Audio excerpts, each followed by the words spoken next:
गुरुजी, आजकल कुछ लोग बता रहे हैं कि युग परिवर्तन का समय चल रहा है। कई सारी आपदाएं आने वाली हैं जिससे गुजर के कलयुग समाप्त हो जाएगा और सतयुग आएगा। ये कितना सत्य है कि कृपया इस पर प्रकाश डालें। हम जो युग हमारे हाथ में है, युग बना है योग से। और योग वो है जो अर्जित करना होता है। योगक्षेम वहाम्यहम्। क्षेम वो है जिसकी हम रक्षा कर पाएं, यानी कि हमारे पुरुषार्थ के द्वारा हमारे धर्म अर्थ काम मोक्ष जो हमारे 4 पुरुषार्थ हैं, इन पुरुषार्थों के माध्यम से जो भी हमने सिंचित किया, चाहे वो पुण्य है, चाहे वो ज्ञान है, चाहे वो ध्यान है, चाहे वो धारणा है, चाहे समाधि है, चाहे योग है, और योग की फिर जितनी भी हमारी वृत्तियां हैं, उन सबको जब हम अर्जित करते हैं तो वो सारा का सारा उससे एक युग बनता है। और प्रत्येक युग में सभी तरह के उतार चढ़ाव सदा सर्वदा रहे हैं। जिस सतयुग की हम बात करते हैं जिसमें राजा हरिश्चंद्र हुए, तो अब हम युगों की बहुत व्याख्याओं में जाएंगे तो मनुष्य का मानव मन बहुत ज़्यादा परिवर्तित ना हो सका है लाखों सालों में भी।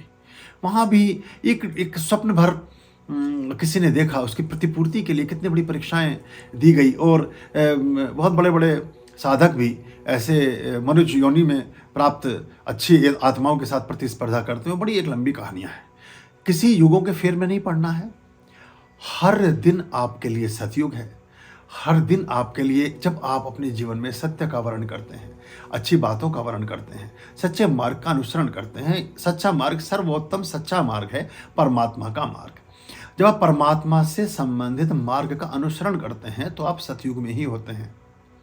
जब आप अपने जीवन के पुरुषार्थ को बलिष्ठता के साथ और कर्तव्य परायणता के साथ और संपूर्ण मर्यादाओं का परिसंचरण करते हुए, सभी तरह की यूनिवर्स का ख्याल करते हुए, और धर्म और ध्यान को अपने मन मस्तिष्क में एक प्रतिष्ठा देते हुए अपने जीवन में सम्मुख आन खड़ी हुई समस्याओं पर विजय प्राप्त करते हैं, तब आप त्रेता में होते हैं। जब आप यह जानते हुए भी कि ये मेरा सखा गलत वचन दे आया है, उसका साथ देते हैं, या गलत वचनों के परिसंचरण के लिए, परिष्कार के लिए, उनके उन्मूलन के लिए, उनके संहार के लिए, उनके समाप्तिकरण के लिए आप बहुत सारे वर्तुल उठा करके एक परम प्रकट पुरुष के रूप में आप जीवन में अवतरित होते हैं। और जीवन के जितने आयाम हैं, आपकी चेतना के जितने आयाम हैं, आपके व्यक्तित्व के जितने वर्तुल हैं, मस्तिष्क की प्रखरता की जितनी सीमाएं हैं, उनका 16 के 16 योगों के साथ जब आप संस्कार करते हैं और जीवन की समस्याओं से पार पाते हैं, सत्य का आचरण पकड़े पकड़े, दोनों तीनों धर्म में देखिए, सतयुग में भी पकड़ना पड़ेगा, आपका त्रेता में भी पकड़ना पड़ेगा, फिर द्वापर में भी आप पार करते हैं, और कलयुग में तो ऐसा है कि आप इन तीनों सीढ़ियों के 3 डंडों पर चढ़ चुके। चौथा डंडा तो बहुत आसान है, क्योंकि सतयुग में प्रेरणाएं ना थी, सतयुग में ऐसी कथाएं ना थी जो आपके जीवन का संबल प्रदान करती होती।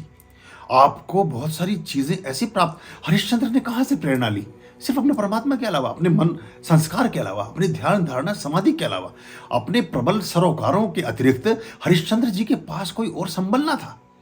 भगवान श्री राम के ही कुल से आते हैं, लेकिन कहते हैं राजा हरिश्चंद्र, मैंने वो घाट देखा है बनारस में जहां चांडाल ने उनकी बोली लगाई और वो अपनी भार्या और अपने पुत्र के साथ में नीलाम हुए, तो अपने वचन के लिए, अपने सत्य के लिए, वो चीज बन गई कि तुम तो सत्यवादी हरिश्चंद्र।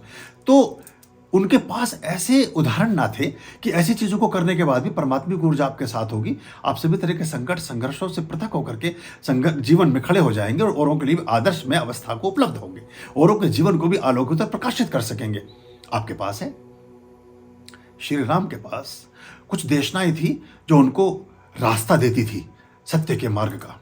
फिर जब भगवान श्री कृष्ण आए तो उनके पास भगवान श्री राम और पूरे रामायण से संबंधित प्रसंग और सतयुग से संबंधित तमाम प्रसंग थे, एक इनोवेशन के लिए, एक रिइंकार्नेशन के लिए, जीवन में प्रेरणा लेने के लिए, और सच्चे और अच्छे पथ पर बिना डिगे हुए आगे चलते जाने के लिए।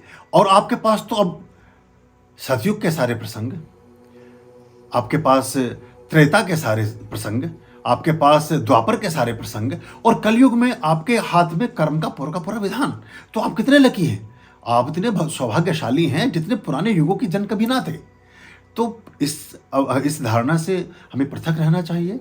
ना भूतो ना भविष्यति, ना कल किसी ने देखा है, ना कल जो बीत गया उसको देखा है। इसलिए दोनों के लिए कल शब्द का प्रयोग होता है। जो बीत गई, अंग्रेजी में तो यस्टरडे और टुमारो चल जाता है। हमारे यहाँ बड़े ज्ञान की बातें बड़ी गहराई में जाकर के गोते लगाए हैं हमारी वर्तनीय भाषा और हमारी सभ्यता और संस्कृति के पुरोधाओं ने। वो कल, वो जो चला गया उसके लिए भी कल है, जो आने वाला है उसके लिए भी कल है, दोनों के लिए कल शब्द का प्रयोग किया गया। तो कल बना है काल से और काल बना है युग का छोटा सा हिस्सा।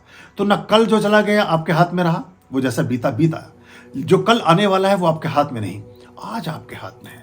और आज माने आज का युग, आज का समय, आज का जीवन, इसको हम व्यर्थ की भ्रांतियों में ना बिताएं, इधर उधर की चीज़ों में खराब ना करें। बहुत आपदाएं आने वाली, किस युग में आपदा नहीं थी, किस युग में संघर्ष नहीं था। रामायण काल में लाखों लोग सत्य के मार्ग पर जो है चले और लाखों लोग उसमें मरकट गए सत्य के मार्ग को प्रतिष्ठापित करने के लिए। महाभारत में लाखों लोग मरकट गए सत्य के मार्ग को प्रतिष्ठापित करने के लिए। सतयुग में बहुत सारी ऐसी कथाएं हुई जिनमें लोगों ने अपने जीवन का उत्सर्ग कर दिया। रोहिताश तो मृत्यु को उपलब्ध हो ही गए थे, सांप ने डस ही लिया था, और पता नहीं कितने सारे ऋषि मुनि उस चीज़ में हुए। चाहे आपके दधीची हों, चाहे पूरा का पूरा शरीर का अंतिम उनकी जो हड्डी थी वो भी मांग ली गई कि इससे वज्र बनेगा, इसी से हराया जा सकता है वृत्तासुर को, नरकासुर को। तो ये हर युग में मनुष्य जीवन है, मनुष्य जीवन के सम्मुख चुनौतियाँ, परेशानियाँ, संघर्ष, अभाव, जीवन को जिए जाने के प्रति संकट सदा सर्वदा रहा है, सदा सर्वदा रहेगा।